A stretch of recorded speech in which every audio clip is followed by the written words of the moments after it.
So picture this. You have studied a new language for years, right? Oh, yeah.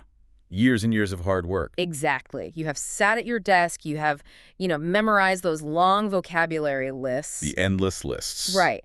And you have passed every single grammar test your teacher gave you. You feel so prepared in the classroom. You really do. But then you step out into the real world. Which is a whole different ballgame. It totally is. So you meet a native speaker at a coffee shop or maybe at a party. Okay, the classic scenario. Yeah. And you open your mouth to speak, and suddenly you hear yourself sounding exactly like a robot. Oh, no. Just reading straight from a textbook? Exactly like a robot reading from a textbook. I mean, the words are grammatically correct. Sure, technically perfect. But they just feel completely wrong. And you think to yourself, that is not who I really am. It is a really profound type of frustration, honestly. And it is something almost every language learner experiences at some point. It really is. We often talk about the mechanics of learning a language, right? The nouns, the verbs, the sentence structure. The boring stuff, yeah. Exactly. But we rarely talk about the psychology of it. Which is huge. It is huge. When you speak a second language and you just use stiff, formal textbook phrases, you experience a sort of language imposter syndrome. Oh, language imposter syndrome. I like that phrase. Yeah, because you have this rich, complex personality in your mother tongue, right? Right. You are funny. You are interesting. But in English, you feel reduced to a machine just exchanging data. Just a transaction. Exactly. The bridge between the textbook and natural, everyday human connection is just missing. Well, building that bridge is our entire mission for this deep dive today. And we have some great material to help us do that. We really do. We are looking at a brilliant philosophy for language learning drawn from the notes of a show called Barking English. Or, in Mandarin, hudre. Which is such a great concept, just absorbing it naturally. Right. The core idea there is to strip away the stress of formal rules. We just want to absorb the natural flow of American English. And for our listeners today, we want to make a quick note. Yes, very important note. We know many of you listening are English learners, so we are intentionally keeping our speaking pace very measured today. Nice and clear. Not too fast. Exactly. We are not going to use overly difficult vocabulary without explaining it first. We want this to be warm, inviting, and easy for you to follow. But still, a deep, engaging conversation. So we are going to do that by analyzing what might be the ultimate universal conversation starter anywhere on the planet. Which is? Music. Oh, music is the absolute ideal vehicle for this journey. Right, because everyone loves music. Everyone does. And when we discuss music, we are never just sharing facts. What do you mean by that? Well, we are sharing pieces of our identity. How you describe a song or a concert, it reveals your personality. Oh, I see. It reveals your mood. Exactly. Your mood, your cultural fluency. If you can learn to talk about music naturally, you instantly transition. Transition from what? From sounding like a student taking a test to sounding like a friend just having a chat. I love that, sounding like a friend. So let us start with the most basic interaction, which is the icebreaker. The icebreaker, such an important tool. It really is. For anyone who doesn't know, an icebreaker is simply a topic that shatters that awkward silence when you meet someone new. Right, it breaks the ice. Exactly. You could be traveling in a foreign city, or maybe you are standing in the kitchen at a crowded party. Or just making small talk with a new coworker at the office. Yeah. And music is incredibly safe for that, but it is also deeply personal. Which is a rare combination. It is. Every human being has some kind of relationship with music, and that helps you find immediate common ground. But here is the problem. The way textbooks teach you to initiate this conversation creates an immediate barrier. Oh, totally. A wall goes right up. A standard textbook will tell you to ask, what is your favorite music? What is your favorite music? Ugh, it sounds so stiff. Right. And if we analyze the sociolinguistics of that question, we realize how heavy it really is. Heavy is a good word for it. It places this sudden psychological burden on the listener. It really does. Yeah. You are essentially asking them to search their entire life experience. Rank every single song they have ever heard. Yes. And then present you with their ultimate definitive choice. It feels like a job interview, honestly. It does. It puts people on the spot. It feels like a test where there might be a wrong answer. I always think of the word favorite like a tailored suit. Oh, I like that metaphor. A tailored suit. Yeah, a tailored suit is beautiful, obviously, but it is rigid. It has strict boundaries. Exactly. You wear it to a very formal event. If you say a specific genre is your quote-unquote favorite, it sounds like a lifelong declaration. You are putting yourself in a very tight, formal box. Right. And natural, everyday conversation is not about putting people in boxes. Not at all. It is about creating a relaxed atmosphere. So what should we say instead? This brings us to the natural alternative. Native speakers rarely ask for a favorite in casual settings. Right. It's just too formal. Instead, they ask, what kind of music are you into? What kind of music are you into? I use that all the time. It is so much more natural. To carry on that clothing metaphor from earlier, if favorite is a tailored suit, then being into something is like your favorite pair of jeans. Oh, perfect. Comfortable jeans. Yeah, it is comfortable. It breathes, it moves with you. You can wear them anywhere. Exactly. When you ask what someone is into, you are just asking about their current state of interest. Just right now, in this moment? Yeah. If I say I am into jazz right now, it simply means that in this current season of my life, jazz is bringing me joy. But that could change. Of course. I might be into heavy metal next month, and that is perfectly fine. Right. You are giving them permission to be fluid. Fluidity is key. It really is. The preposition into implies immersion. You are surrounded by the music right now, but you are not chained to it forever. You can be into lots of things, right? Hey. Oh, absolutely. You can be into a type of music, you can be into a new hobby like baking, or you can be into a specific television show. I'm really into that new sci-fi show. Exactly. It invites the other person to share a slice of their current life without forcing them to make a permanent statement about their identity. So once someone asks you this comfortable question, you have to know how to answer it, right? Right, without falling back into those bad textbook habits. Right, because if someone asks what you are into, you cannot reply with, my preferred music category is pop. Oh, goodness, no. That sounds so robotic. It instantly kills the relaxed atmosphere you just built. It shatters it completely. Right? You need a phrase that matches the relaxed energy of the question. Okay, give us one. What is a highly effective phrase for this situation? A great one is, my go-to is. My go-to is, yes. I use this phrase constantly. It is so natural. My go-to is indie pop. Or maybe my go-to is acoustic music.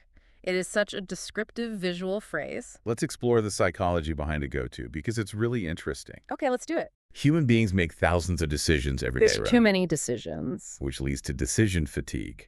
You just get tired of choosing. Yeah, my brain just shuts down by dinner time. Exactly. So your go-to is your safe harbor.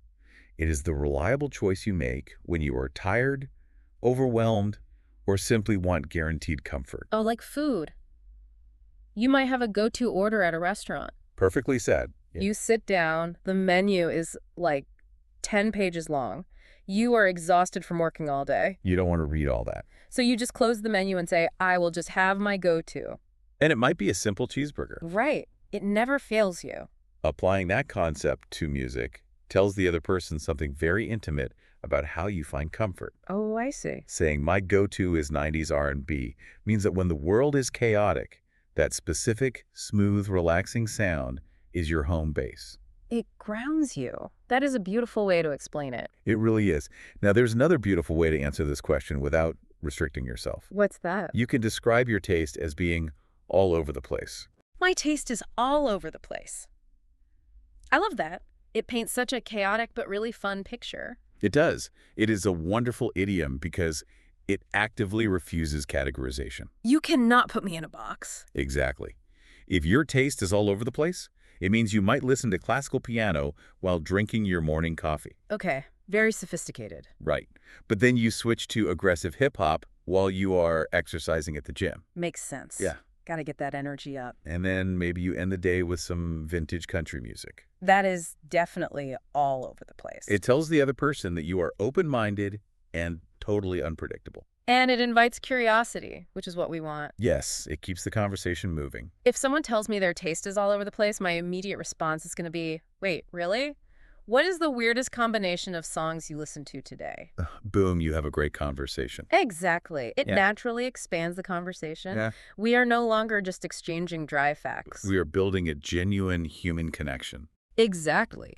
So, you have successfully broken the ice. You are discussing the recorded music you currently enjoy. The foundation is set. The next strategic move in a natural conversation is to transition. Transition from what to what? From the private experience of music to the public experience. You pivot to live music. Ah, yes. Live music. Because listening to an album with headphones is very solitary. You are alone. Just you and the music. But going to a concert is a shared physical event. But let me challenge this progression for a moment, if I can. Please do. Challenge away. Is asking about a live concert really that much more effective than just asking about a specific song? I think so, yes. But if I ask you, what is the best song on that album? Yeah. Aren't we still having a deep conversation about music? Not necessarily. Why not? If you ask someone about a song, you're basically asking for a title. Okay, true. They might just say, oh, track number 4, and then they wait for your response. That is a very short answer. Right. The conversation can easily hit a wall. But when you ask about a live event...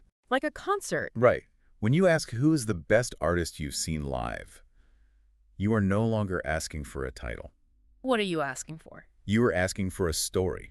Ah, I see the distinction. Humans are wired for storytelling. Exactly. You are inviting them to recreate a memory for you. They have to set the scene. Yes, they have to describe the atmosphere, the crowd, how they felt in that specific moment. The energy in the room. A question about a concert acts as a conversational catalyst. It sparks a much longer, more dynamic exchange than a question about a digital file on their phone. To illustrate how vastly different these stories can be, let us look at two contrasting live music experiences. Okay, let's paint a picture. First, imagine someone describing a massive stadium concert. Let's say a Coldplay concert. Oh, that is a huge production. Massive. Tens of thousands of people. Right. When someone tells a story about a massive show like that, they're describing a spectacle. A spectacle. A huge, amazing visual event. They will talk about how the experience was mind-blowing. Mind-blowing. That's a great word. They will describe the physical impact of a huge crowd, the laser lights cutting through the stadium, The fireworks. the sheer volume of the live instruments echoing in the open air. They are sharing the feeling of being a tiny part of something monumental. Mind-blowing is the perfect adjective there. It really captures the scale. It implies the event was so huge, so overwhelming, that your brain actually struggled to process all the sensory input. Exactly. It blew your mind. That is one type of story, but then you have the complete opposite experience. The other end of the spectrum. Yeah. Imagine going to see a small, independent local band in a tiny, dark venue. The story of the local band is entirely different, yet it's equally passionate. Right. They're not going to talk about laser lights or fireworks. No, not at all. Yeah. They will talk about the intimate Be atmosphere. really close to the stage. They will describe standing shoulder to shoulder in a small, sweating crowd. Feeling the vibration of the drum kit vibrating right through the floor. Yes. And screaming the lyrics directly back at the singer who is only 3 feet away. Wow. Yeah. Both are live music, but the stories are worlds apart. Completely different vibes. The stadium show is about grand spectacle. The local show is about raw intimacy. But they both make great stories. By simply asking, who is the best artist you've seen live, you open the door to all of these vivid personal memories. You learn what kind of environment the person really thrives in. But here's the thing. To tell those vivid stories, you need the right tools. Ah, yes. The vocabulary. Right. If you are learning English, you want to be able to describe that mind-blowing stadium concert or explain why 90s R&B is your go-to. You want to sound authentic. But if you rely on the complex, heavy vocabulary you studied for a university exam, your story will sound unnatural. It will sound very academic. You need words that native speakers keep within easy reach. We like to call these pocket words. Pocket words. I love this concept. Think about your vocabulary like luggage. Okay, luggage? Like a backpack. Yeah, when you study a language for years, you accumulate thousands of words. Most of them get stuffed into a heavy mental backpack. Deep down at the bottom of the bag. Exactly. Words like melancholic or symphonic or auditory. Big, heavy words. You have them, you know them, but it takes you a few seconds to dig them out of the backpack when you are trying to speak. And in a fast conversation, you don't have those few seconds. Exactly. So pocket words are the opposite of that. They are right there in your front pocket. Yes, these are essential, highly natural, everyday words that you keep right in your front pocket. You can reach them instantly. No digging required. They are the words that add color and authenticity to your speech without requiring any heavy mental lifting. Which is perfect for our listeners today. It is. We have identified 5 specific pocket words related to music and entertainment that will instantly upgrade your conversational English. Let's get right into them. What is the first one? Let us examine the first pocket word. The word is catchy. Catchy. Spelled C-A-T-C-H-Y, catchy. Such a useful word. If the song has a great melody, a textbook learner might say, this song is very easy to remember. Which is fine, but But a native speaker reaches into their pocket and says, this song is so catchy. the word catchy is fascinating to me because of its physical implication. What do you mean, physical? Well, it originates from the verb to catch. Oh, like catching a baseball. Exactly. When you say a song is catchy, you are implying that the music has agency. It's doing something to you. Right. The song reaches out and catches your attention. It grabs your brain and absolutely refuses to let go. We sometimes call these earworms, right? Earworms, yes. Like a worm that burrows into your ear. It is like a friendly musical virus. That is a funny way to put it. You hear a new pop song, maybe a bright, energetic track by Sabrina Carpenter. You hear it just one time on the radio. Just once. 2 hours later, you are walking down the aisle of a grocery store looking at vegetables, and you realize you are humming the chorus. Out loud. Yeah. The melody bypassed your logical brain entirely. Pop music is scientifically engineered to be catchy. It really is. It uses repetition and simple chord progressions to hook the listener. But, this word is not just for pop stars. No. Where else do we use it? It is heavily used in advertising. Oh, right. Commercials. A television commercial will often feature a short, simple song called a jingle, designed to sell you car insurance or cereal. Oh my gosh, yes. You might not even own a car, and you might find the commercial really annoying. But it doesn't matter. It doesn't, because if the jingle is catchy, you will be singing about car insurance for 3 days straight. Exactly. So whenever a melody is stuck in your head, forget the word memorable. Just say, it is so catchy. Perfect. Our second pocket word is arguably one of the most culturally significant slang terms in modern American English. This is a big one. The word is vibe. Vibe? Spelled V-I-I-B-E, vibe. This word has an incredible history, actually. Where does it come from? It started as a shortening of the word vibration. In the 1960s counterculture, people talked about good vibrations. Oh, like the famous Beach Boys song, Good Vibrations. Exactly like that. It was about the spiritual or energetic feeling of a place or a person. But today, vibe has evolved into the ultimate cultural catch-all word. It replaces entirely complex emotional descriptions. It just makes things so simple. It defines the atmosphere, the mood, or the unspoken feeling in a room. And for a language learner, If you are a language learner, vibe is an incredibly powerful tool because it allows you to express deep emotional resonance without needing an advanced vocabulary. let's apply it to music to see how it works. Okay, let's do a scenario. Imagine you are studying for a difficult exam. You put on a playlist of lo-fi hip-hop. Oh, I love lo-fi for studying. Right. The music is slow, there are no distracting lyrics, and the beat is very steady. Very calming. A textbook might teach you to say, this music creates a conducive environment for concentration. Wow. That is a mouthful. It sounds like a professor wrote it. But a native speaker simply says, this has a chill vibe. Chill, implying relaxed, undemanding, and calm. Exactly, just a chill vibe. Now imagine the opposite scenario. Okay, flip it. You are hosting a lively party on a Friday night. Everyone is having fun. People are laughing, having a great time. But then a song comes on that is slow, acoustic, and deeply sad. Oh no. The energy in the room immediately drops. Nobody wants that at a party. No way. You don't pause the party to announce, excuse me, everyone, the emotional resonance of this audio track is too melancholic for our festive gathering. People would look at you like you were crazy. You really would. You just yell to your friend, hey, change the song. The vibe is too sad. It is fast, it is modern, and everyone instantly understands exactly what you mean. The vibe is the invisible emotional weather of the room. That is a great way to summarize it. The invisible emotional weather. All right. What is our third pocket word? The third pocket word is actually a short phrase, and it was born directly from the evolution of technology. Okay, I'm intrigued. The phrase is on repeat. On repeat, yes. Before streaming music on our phones, we had CD players and MP3 players. Right, physical devices. Those devices had a physical button labeled repeat. I remember that button. If you pushed it, the device would play the exact same song over and over again, infinitely. And that physical button is mostly gone now with Spotify and Apple Music, but the phrase remains. It describes a very specific behavior. The behavior of obsessive listening. If you discover a new album by Ed Sheeran, And you listen to it for 3 days straight while you cook, clean, and commute to work. You are obsessed. You have it on repeat. I think the best way to understand the emotion behind this phrase is to compare it to how we consume television. Oh, that's a good comparison. When you find a really gripping new TV show, you don't just watch one episode a week anymore. No, nobody does that anymore. You binge watch it. You consume 6 episodes in a row on a Saturday afternoon. You just can't stop. Why do we do that? Because the show created a specific emotional world and we do not want to leave it. Yes.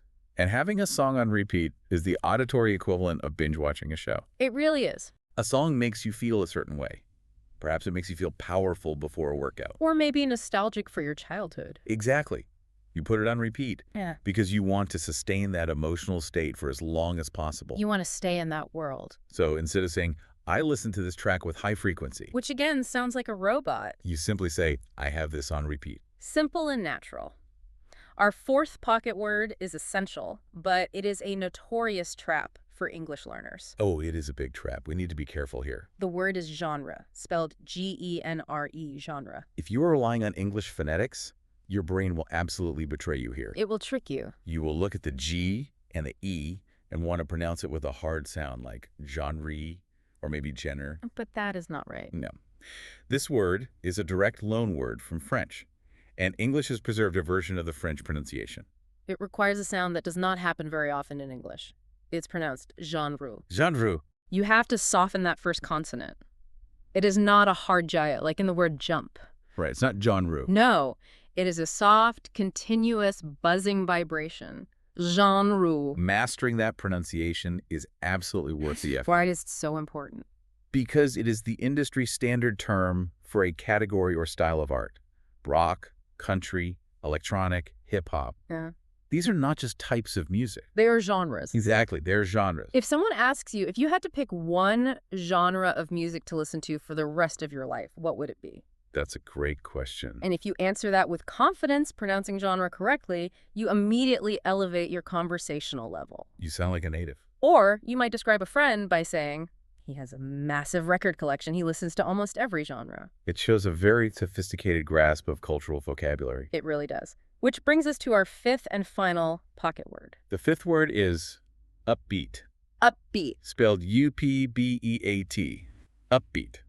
Upbeat is a brilliant adjective because it connects an abstract emotion to a physical sensation.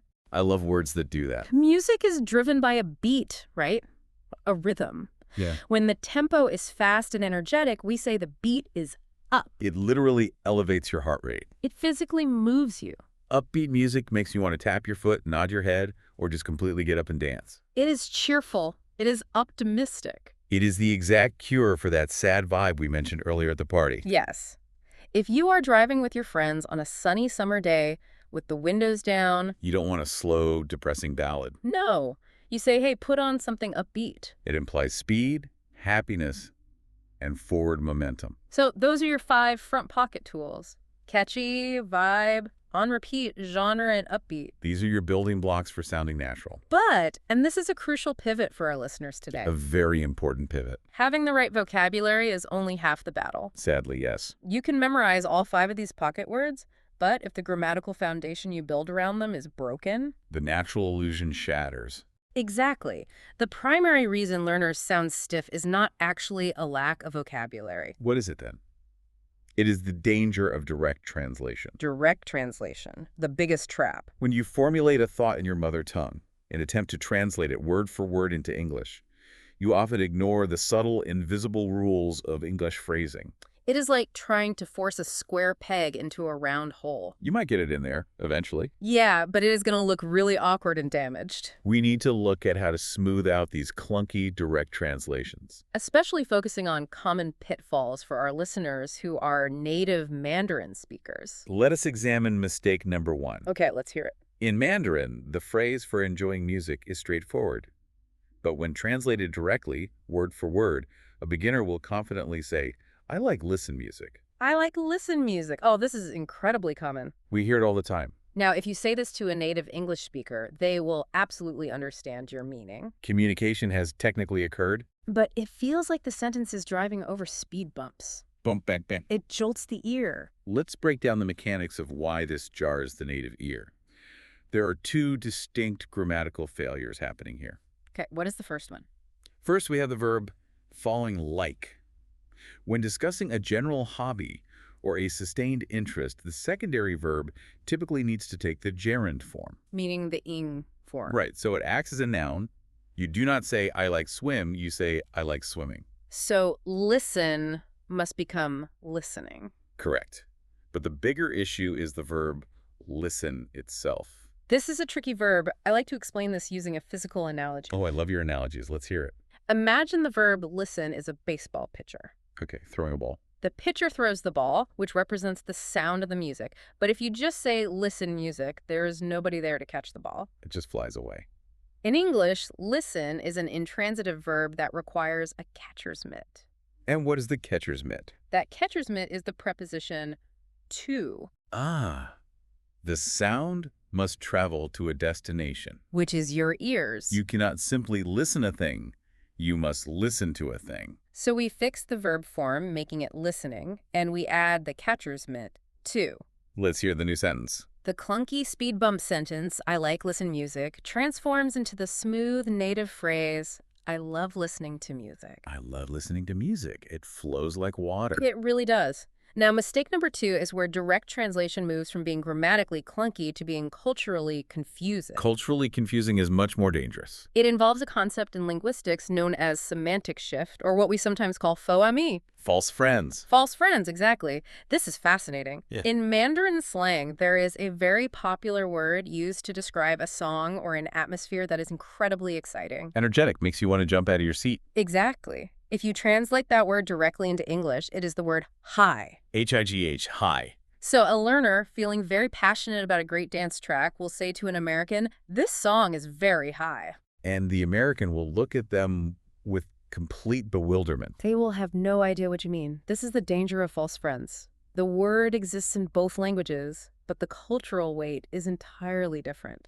If you describe a song as high in English, the native speaker is going to cycle through several incorrect assumptions. What will they think? Well, they might think you were talking about the volume, meaning the music is playing too loudly. Oh, turn it down, it's too high. Exactly. Or they might think you were referring to the treble frequency, meaning the vocal pitch is screeching like a dog whistle. Right, a high-pitched sound. But, and this is where it gets funny, Oh boy. they might apply the American slang definition of high, which means intoxicated by illegal substances. Oh no. They might think you are saying the song itself is under the influence of drugs. It creates absolute conversational chaos. It really does. You cannot translate slang word for word. You have to find the equivalent cultural expression. So how do native speakers express that intense physical excitement about a piece of music? How do we smooth this out? The natural alternative is to use the slang word hyped. Hyped, H-Y-P-E-D. Instead of saying this song is high, you say this song gets me hyped. Hyped derives from hyperactive or hyperbole. It means you are filled with energy, adrenaline, and anticipation. You could also use our pocket word from earlier and say this song is so upbeat. Oh, perfect callback. Or if you want a clear descriptive phrase, just say this song has great energy. All of those work beautifully. Any of those 3, hyped, upbeat, or great energy, will perfectly translate your excitement without accidentally implying that the music is intoxicated. Let us move to mistake number 3. Okay, what is the third trap? This involves asking a question about the creator of the music. A learner, wanting to know who performs the music, might translate their thought as, who is your favorite sing person? Sing person. Or they might overcorrect their grammar and ask, who is the singer you like most? Who is your favorite sing person? It's charming, I have to say, but grammatically incorrect. Sing person is not a compound noun in English. Right. But what about the second option? The second option, who's the singer you like most, is grammatically flawless. Perfect grammar. But I still wouldn't use it. Why not? If the grammar is perfect, what is the issue? It is just too formal. It sounds like a question written on a printed survey from a marketing company. Right. It doesn't sound like a friend talking. It lacks conversational warmth. But more importantly, the word singer is increasingly inaccurate in modern music. That is a crucial cultural point.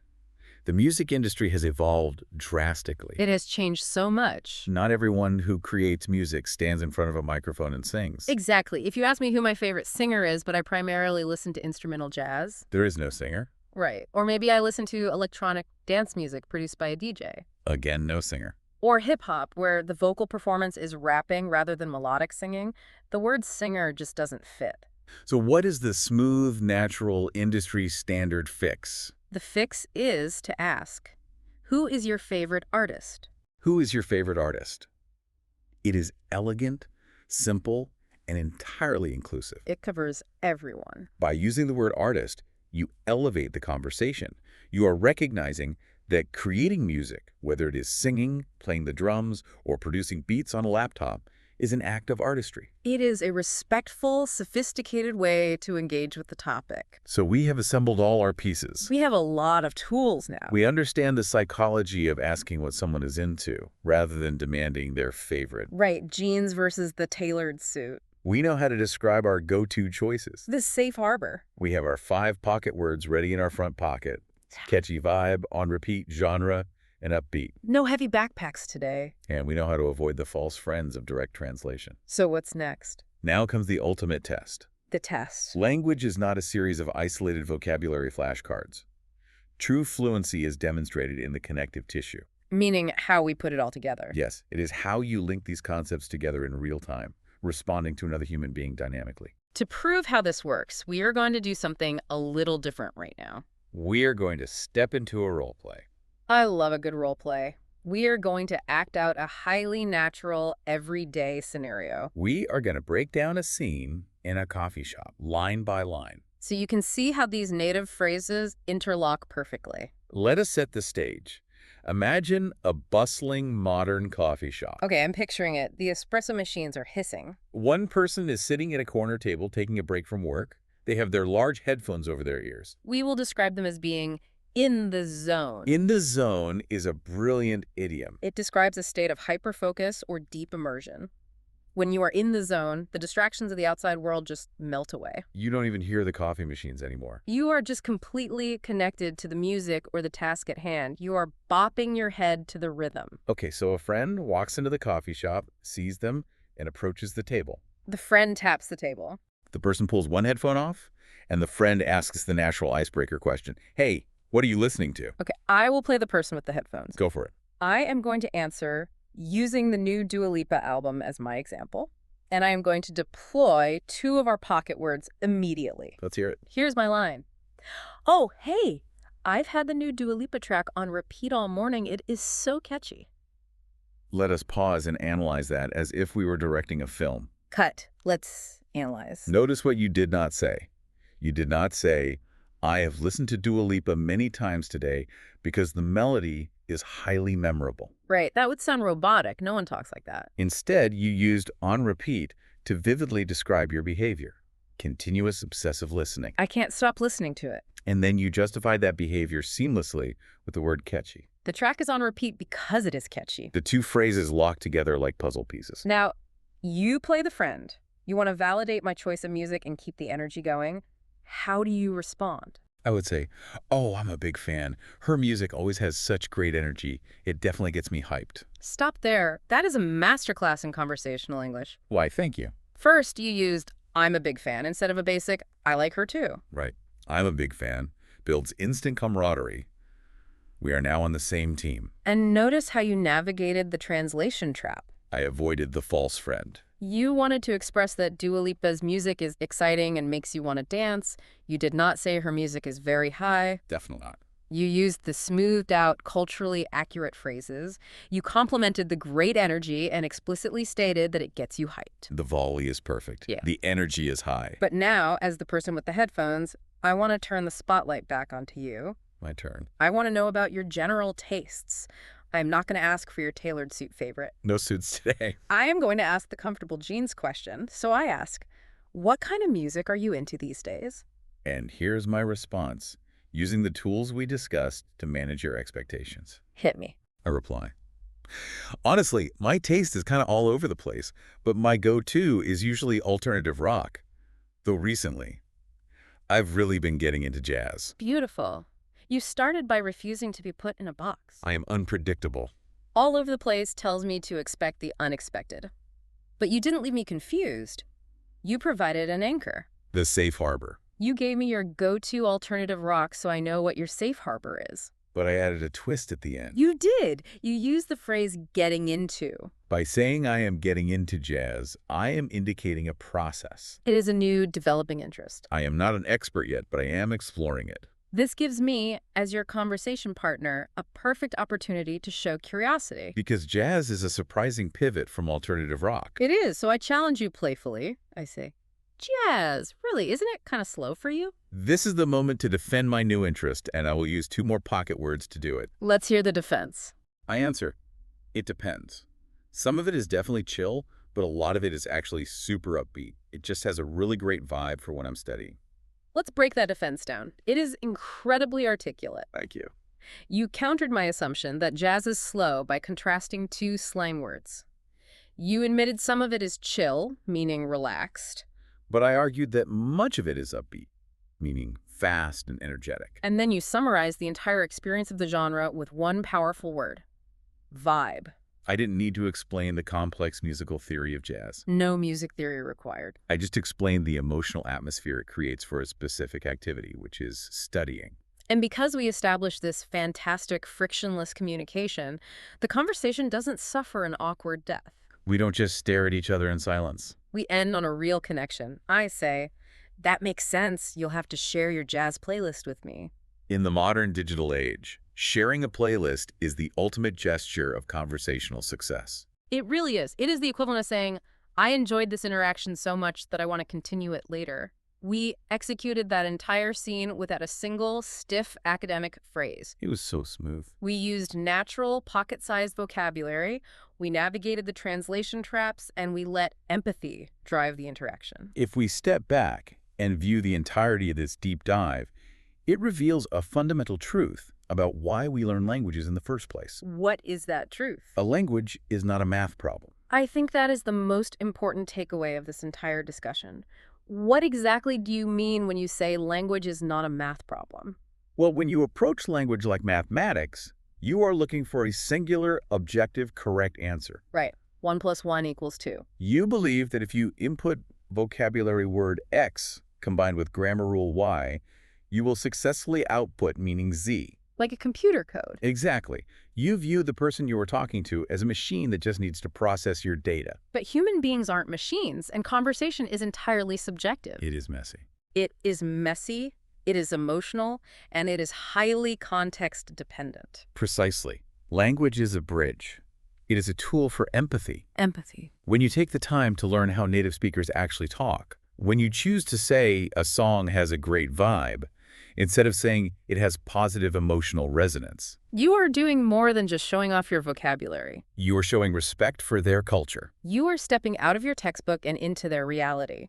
And more importantly, you are making the other person feel at ease. Which is the whole goal. When you use rigid, hyper-formal language, you accidentally put the other person on the defensive. They feel like they are speaking to a university professor. They get nervous.